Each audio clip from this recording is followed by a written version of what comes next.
One. Welcome to the Educational Leadership Podcast. My name is Cody Gray, and I'm here with Carl Simpson and Ryan Savage. Today, we are going to talk about equitable grading.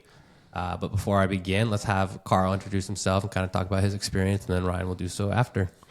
Thank you, Cody. Thank you for having us. So my education experience, I got started as a high school soccer coach back in 2000 and was going to school to be an elementary teacher.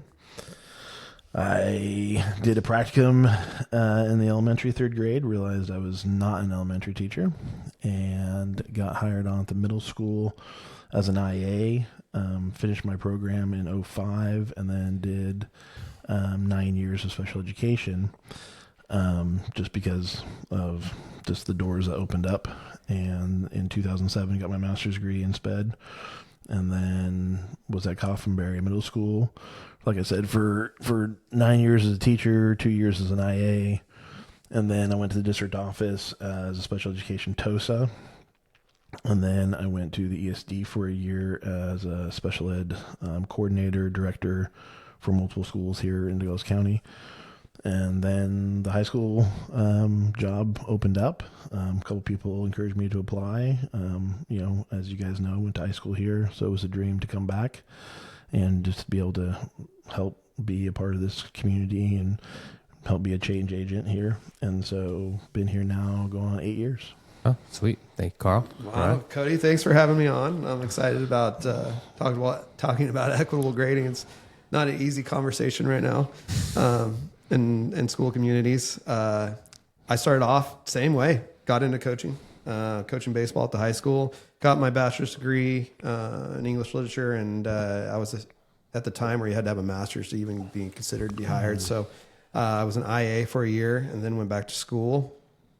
I thought I was going to be a high school teacher and got hired as a middle school English teacher. And I did that for a couple of years, got pushed out because of budget cuts, went to the high school, started teaching English, realized that I was destined to be a middle school English teacher. And so after 1 year, I got the opportunity to go back and did that for 6 years. I was fortunate enough that I got some really high scores in my classroom. I was up in the 65 percentile of kids passing the Smart Balance test. And so my principal said, hey, I got some teachers that are struggling. You want to help them? I started helping them. Had lots of success with helping them. He said, you need to go into administration. So I actually went to Southern Oregon, and that was a great experience. Got my admit license, and I sort of rushed into the process. I felt like as soon as I got my admit license, I needed to get a job. I actually applied for a middle school job in our district at South Umpqua and interviewed awfully. Like, it was so bad. And I thank God that it was bad. I then a month later went on to interview again for a principal job at Glendale, a district about 30 minutes south of here. I was principal there for a couple of years. I learned a ton, HR, dealing with kids, got great experience, built a good relationship with my superintendent, and then the vice principal job opened up here at South Umpqua, being a South Umpqua grad. I wanted to come back. I said, Carl, you're going to bring me back. You got to get permission from my wife first. Got permission from my wife. Yeah. That was a big one. Yeah, it was a big one. Came back, and then, so it was really, 6 years, right? 6 years. Yeah. So I was vice principal for 6 years. Great experience. We did a lot of amazing things. Then I just recently now took on the role of director of teaching and learning at the district office, working with the superintendent. Well, congratulations to that. So you guys listening, so we have 2 SOU grads here and then 1 current SOU student, and we're also all 3 graduates of South Umpqua High School. So a lot of investment here in this community, a lot of investment in the school, and just there's 3 people sitting here who care a lot about kids and a lot about education. So as we go on, this is how this is kind of going to work. We're just going to have a conversation. These 2 are going to bounce ideas off of each other and kind of just fill in when they're feel necessary. But we're going to do equitable grading. So a lot of people, just for you 2, we haven't talked about equitable grading at all. Zero. The only thing I know is from working with you 2. So a lot of people listening to this, they're probably like, what is equitable grading? Now, I don't want you guys necessarily to get into, the dictionary definition. I want to talk about what are you guys doing here at South Umpqua High School? How have you implemented it and things like that? And then just as we go through, just answering the questions, and we'll just have a conversation and be educators. Sweet. So you guys have any questions Sounds before we great. begin? No, let's go. All right, here we go. Part 1, why equitable grading? So let's start at the beginning. Why did you decide it was time to move toward equitable grading in your school, and where did it kind of come from for you guys? Well, for me, it really wasn't about equitable grading at first. So in special education, we've been talking about grades for a long, long time. So, I got my master's degree in 2007. Greg Gassman was a former SOU head of the SPED department. He was an amazing guy. Got his start up in the Yukon teaching native students in a one-room schoolhouse, K-12. So that guy, the depth of knowledge that he had was amazing. And so in special education at that time, RTI was a big response intervention. So that was coming on the scene. It was getting some traction, but it was still seen as kind of something that special education managed. And so when we started talking about data and writing really good IEPs with really good data, really being able to explain where the students are at, the big thing was, well, what is a grade? Why is a grade important? To be able to put on an IEP and a PLEP that there's, Johnny got an A in English but an F in math. Well, what the heck does that mean? Right. So that conversation had already been in my mind for a long time. And then I saw a podcast with Neil Tyson deGrasse. I think that's how you say his name, right? Nailed it. Yep. And his big thing was just talking about why are students in America not curious? Why are they, we just kind of put them in a system. They kind of go through the system. They earn the grades. But if you look at a child anywhere from birth to about 5-6 years old, their curiosity is off the charts, right? Mm-hmm. They're getting into everything. They want to know what is around every corner. They want to explore. And yet somehow we get students into our K-12 system and somehow that's kind of lost.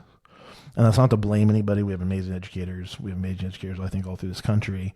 I don't think it's any one person's fault, but for some reason that happens. And I would in the system, and I would say the older the student gets, the more it happens, especially with letter grades. Yep, absolutely. And so my first year, what was extremely evident was all of our more affluent kids that really cared about or seemingly cared about education or were going to go to college. The biggest thing was just tell me what I need to get an A. Just tell me what I need to get an A. Just tell me. Yeah.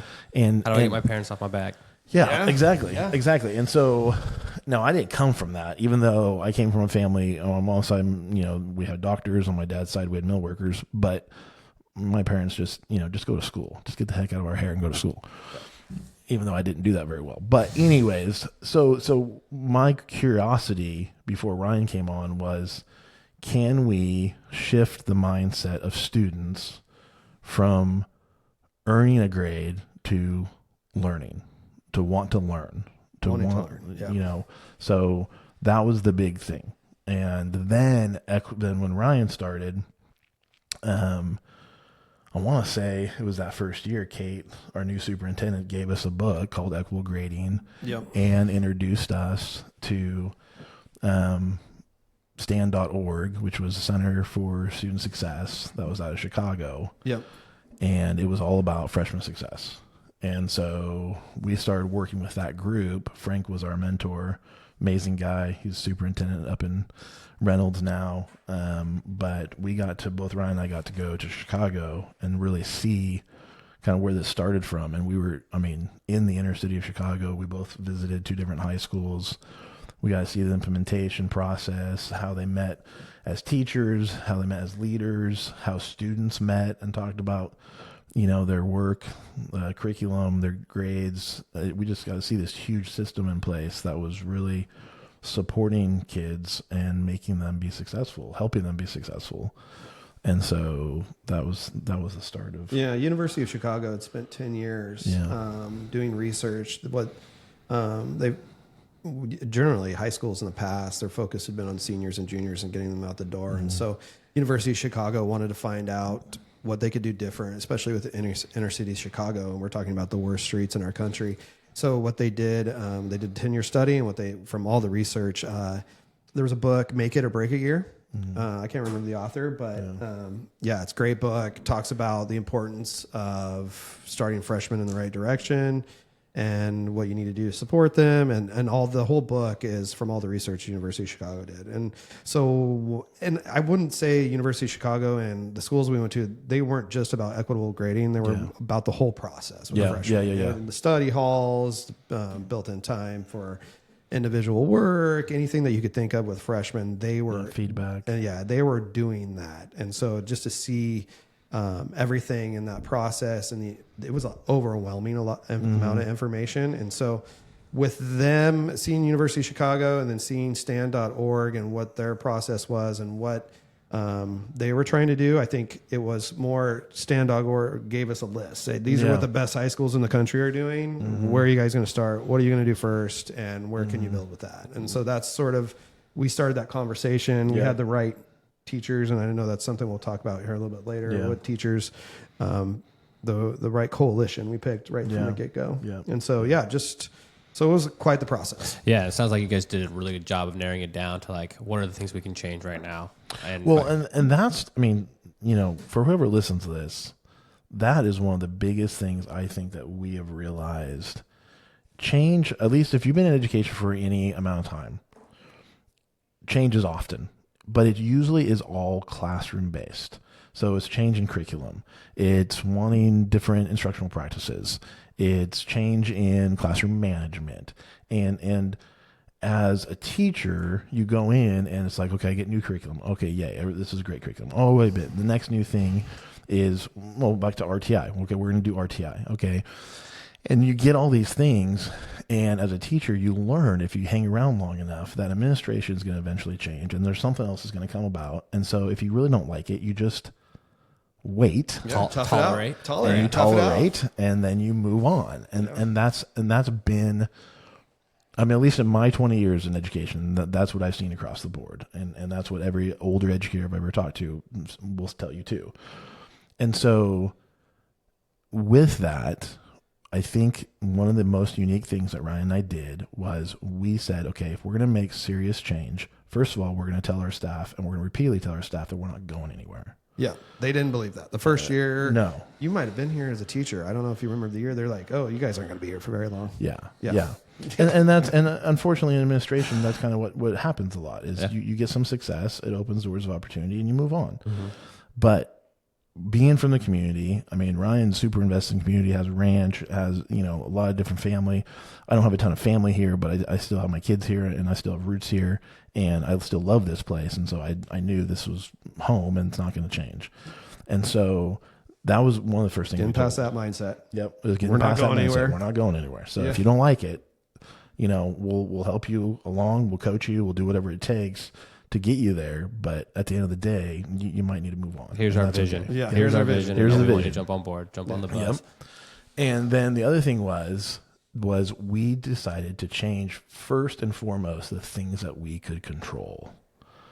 There's not enough time in the day for any educator, for any administrator to be in the classroom enough to know exactly the things that need to change in every single classroom, right? Yeah. You can look at it holistically, we're kind of, this is an initiative. We want to do it as a whole.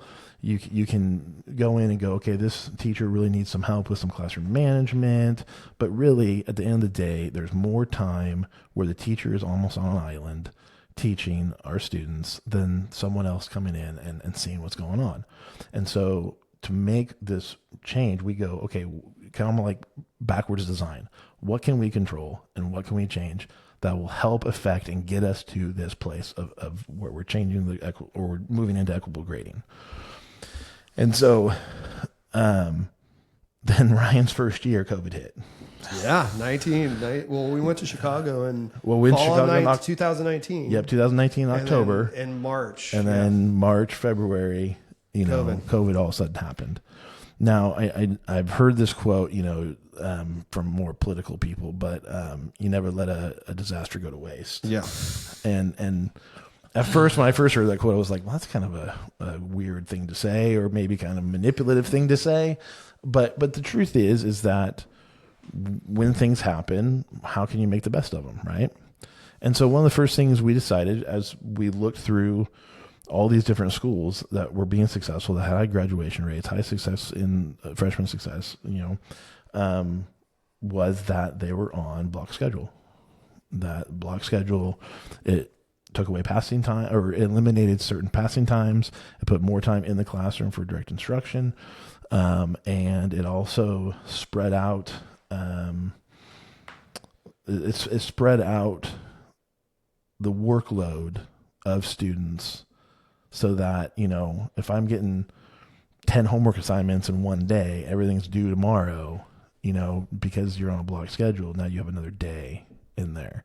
And I think some people kind of feel like that may be easement, but really it does help the students kind of dive into what they need to do and have that time to focus on it. And then for I think for teachers, like it lets you do it gives you so many more opportunities to do, whether it's project based or whatever it may be, to really dive in deeper in the learning versus just keeping it surface level. And with COVID, we really didn't have a choice because we came back. Right. That's that fall. Yeah. We came back early. It was like mid-September. We were one of the first. We were the biggest high schools.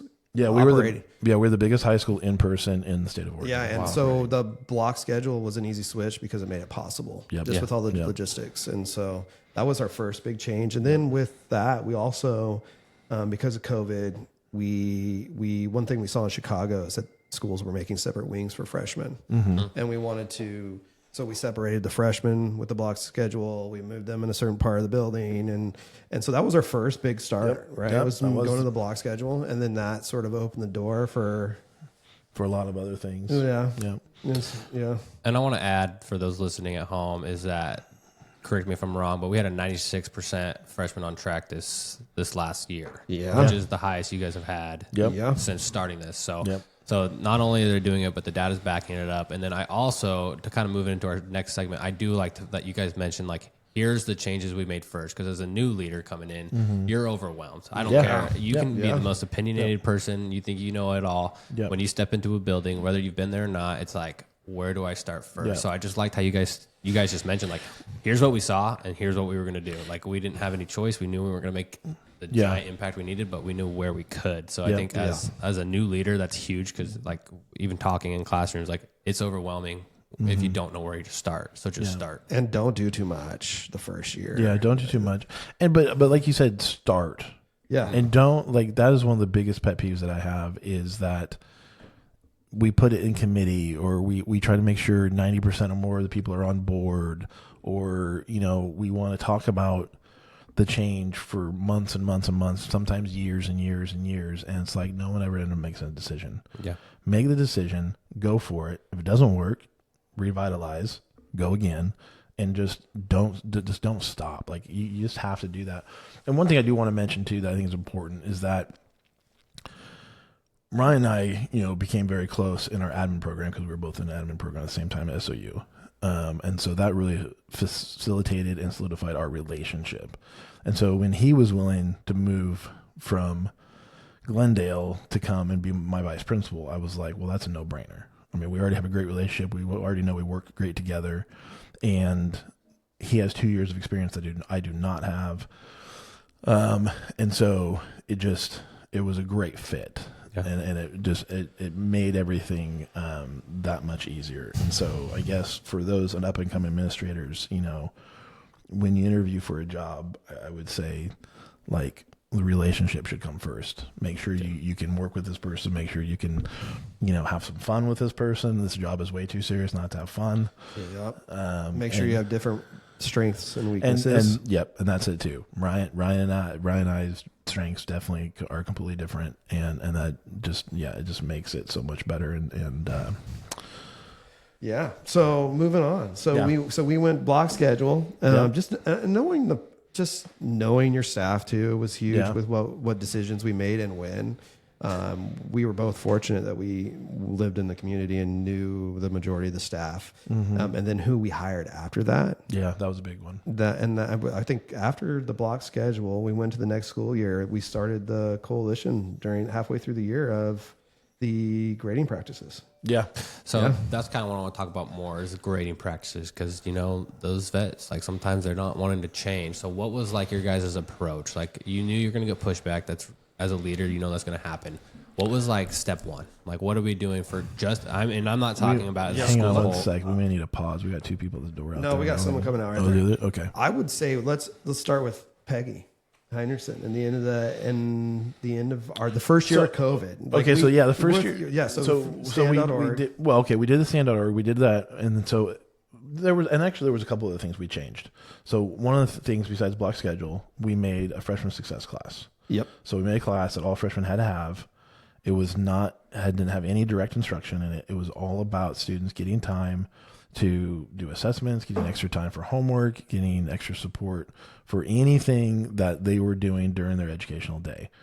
So that was another thing we changed. And then there was our teams. So we made grade level teams. Grade level teams.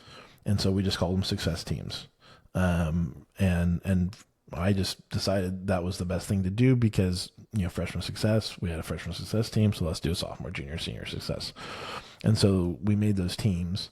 And then Peggy Heinrichsen, who was a great, amazing math teacher, super passionate about kind of what we told her about the vision of going. And she sat with Frank and just yep. right at the beginning. Yep. And so she really took the ball and started running with it. And I would say Peggy was a lot like myself. Like if you show me data and you give me information and you tell me this is what's best for kids, she was the type of person that she would run with it too. Like as a teacher, I was the same way. You tell me what I need to do that's best for kids, and I'm going to go for it. Yeah. I think with that process, she led the freshman success group at first, and we started with the freshman success group with equitable grading. That's why Carl brought that process up. Yep. And I think she had the great intentions. It was a struggle for her to get other people on board at first because she was a teacher. So correct me if I'm wrong. You guys just piloted it with the freshmen first. Yep. And it didn't until year 2021. It wasn't until halfway through where we took the coalition was, I would say it was 4 or 5 new hires. Yeah. And then 3 or 4 teachers at Peggy and a couple other teachers that were newer. Yeah. And we took them to Portland and we saw we went to McDaniel's, right? McDaniel High School, because they were all about stand.org. They were doing some great things. And so we went up there and we took them, we let them see the school. We took all their freshman success stuff. We got all that information, and it got that group excited. And at the same time, with them being fresh out of school, they had an understanding a little bit about equitable grading, different grading practices. And so they were all excited about the information. And then for that second semester. Yeah, that second semester. Yeah, basically what happened was Ryan and I just asked them, do you guys want to do this? Because up at McDaniel, they weren't giving zeros. There was no such thing as late work. And this was just for their freshmen. I mean, this is high school of, 2,300 kids? It was huge. I can't remember. It was a lot. It was huge. And so they're just doing this system for freshmen and seeing huge success with it. And so, no late work, no zeros. A student could have as many opportunities they wanted to on an assessment. And so this group got to see that in practice, got to see the success of it. They were at a 96 to a 98% freshman on track rate. And so it really got them fired up. And I would say that's really where we started before the equitable grading piece. I mean, that is part of it, but we went no zeros with freshmen. This is all second semester. So like little snippets. Little snippets. What do we want to do? Let's see what happens. Let's see how it goes.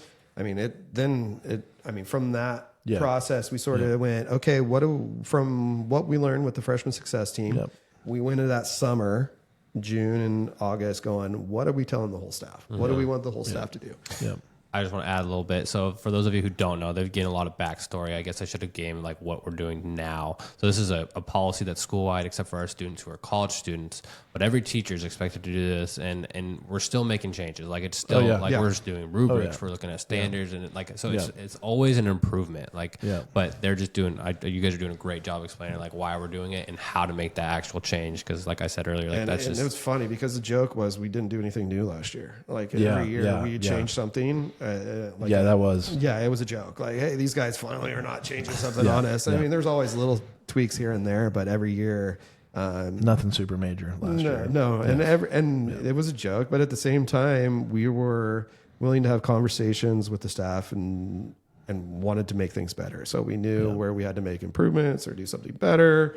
And that's why the changes happened. Every year was something that we needed to make better because we knew our why too, and we said it often. Yeah. Our why is to make this school the best educational experience any students can have with post-secondary opportunities, as many opportunities as they can have.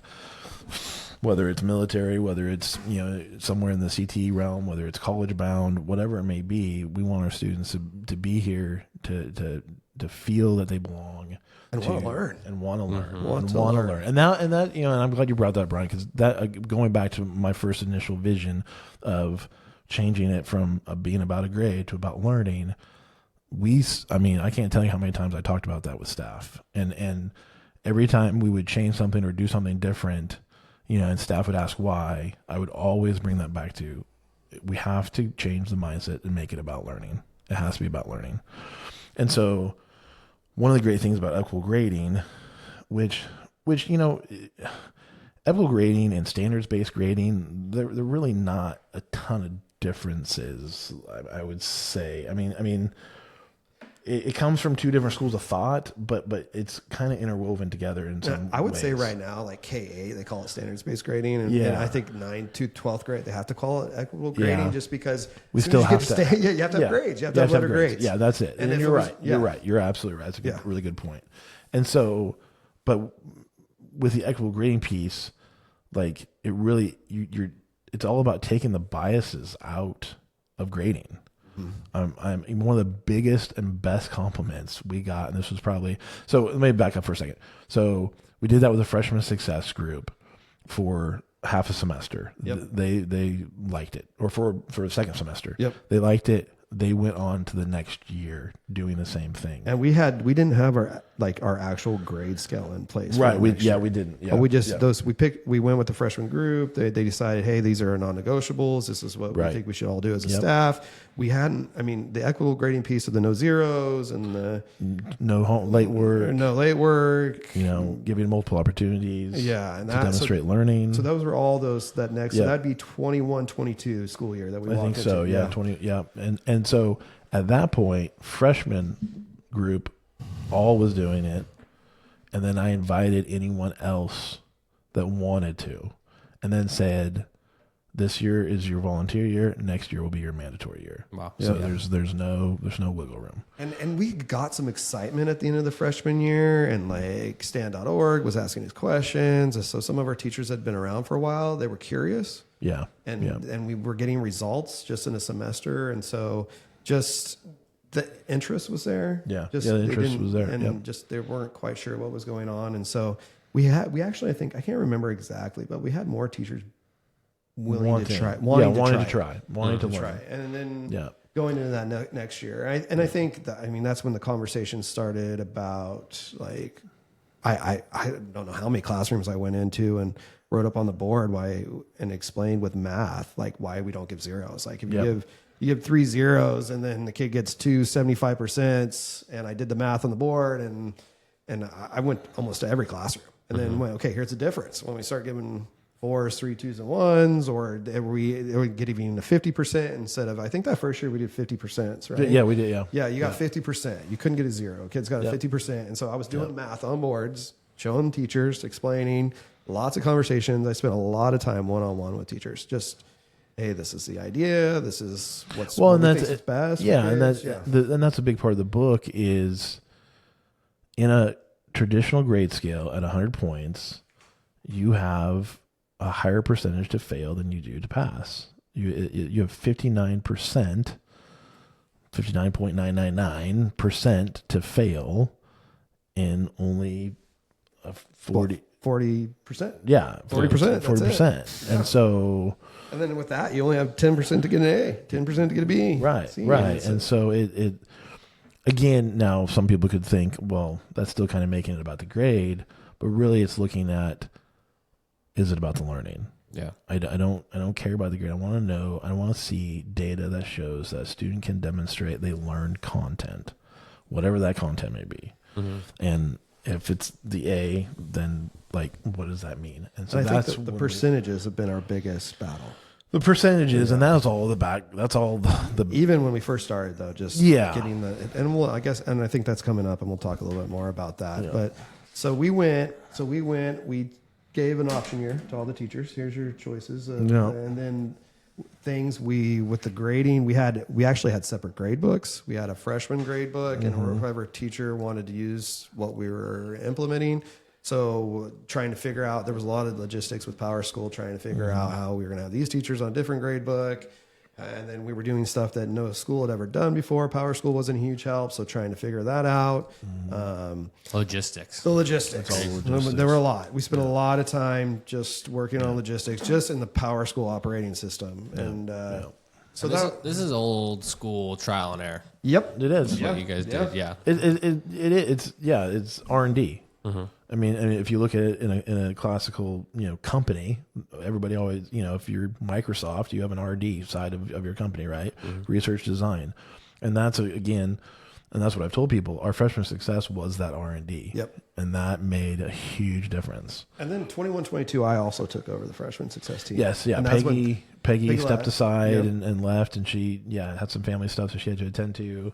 And so she resigned. And really it was, even though it was a huge loss, it was a blessing in disguise, because what we realized very quickly once Ryan took it over, that with an administrator, at least during the first very important birth years of freshman success, 1 through 3, 1 through 4, having an administrator overseeing it really takes away kind of the fight, I guess, of people on the team that might not agree or might disagree. As a teacher, especially if you're a veteran teacher that you've been, we have teachers here that taught for 40 years, and then you have Peggy, who is an amazing teacher, but she's in her 3rd year teaching. And now she's coming to the table going, hey, this is what you need to do, or this is what I learned here. And having that explanation, no matter what kind of explanation it is, sometimes it's kind of hard to swallow with those veteran teachers. And so when you have an administrator in there going, okay, here's the vision, this is where we're going, and that can also answer the questions that they have, or very strategically, and Ryan does this better than anybody I know, go, you know what, that's a great question. Let me talk to Carl and I'll find out. Yeah, no, that is true. I was just going to say that the thing that I love about you too is that if you're a young teacher and you do have an opinion that's best for kids, you guys are going to back you up, but you're going to do it in a respectful way. You're not going to make anybody feel like their opinions is lower, or that they're just being grumpy or something like that. Like, you guys do a very good job. So for you listeners, if you want to come work here, they're going to back you up. Yeah. And if the other thing I appreciate you both is if you disagree, you'd have no problem sharing that. No. You're going to explain why, though. And you're not just going to be as a future administrator. That's one thing, Carl. Who you hire, make sure you hire someone that you can trust and is going to tell you their honest opinion. Yeah. I mean, it's made a huge difference. I mean, there's been a couple of heated moments behind closed doors, but and I think finding a vice principal that's even though they might disagree with you, they're still going to support you when they leave the room. Yeah. And I think that's been huge with our success. Like, we'll have arguments behind closed doors, but and when it comes down to it, Carl's making the big bucks and he's making the final decision, and so I have to support that. Yeah. So, and Ryan's always willing to support that, but then I think the other side of that coin is I'm always willing to listen and go, okay, you're right. Yeah. Like there's been plenty of times where, I may see one thing, but there's 4 or 5 different things that I didn't see, unintended consequences. And Ryan's really good about seeing those. And so, you just have to have that dynamic of trust. And with that, with you bringing up me taking over the freshman success, I one of my strengths is that I listen and I do a good job of creating opportunity within boundaries. Yeah. Right. And so it was never, I told teachers they had to do this. It was, I had an idea, and just working with them and letting them develop their own ideas, I think allowed the freshman success to do that. It just creates buy-in. Just buy-in, instant buy-in. And I think that's as we're going to PLCs this next year, strictly, to have that buy-in from everybody, you have to have that. And you have to have a good leader who's going to be able to allow it to happen. One thing that I'm curious about, because we have stakeholders, and everybody just wants to know what's going on at the high school. The high school is the place to be. How did community take it? I mean, because so this is a very fascinating question. Okay, very fascinating. Because I'm sure they hated it. I mean, so if I could go back in time and change something, we probably would have did more communication with what we were doing. But because of a number of things, and I'm not trying to blame COVID, but COVID was definitely one of them. That year of COVID, okay, like we said before, we're the biggest high school that went in person. And that year that everyone was at home, we had 3 weeks, and 3 weeks only that we were not in school. Yeah. Where most of the other teachers, we got to let in. Hang on. Let's pause this real quick. Let's take a break for our sponsors. Thank you for our sponsors, and we'll be right back. We got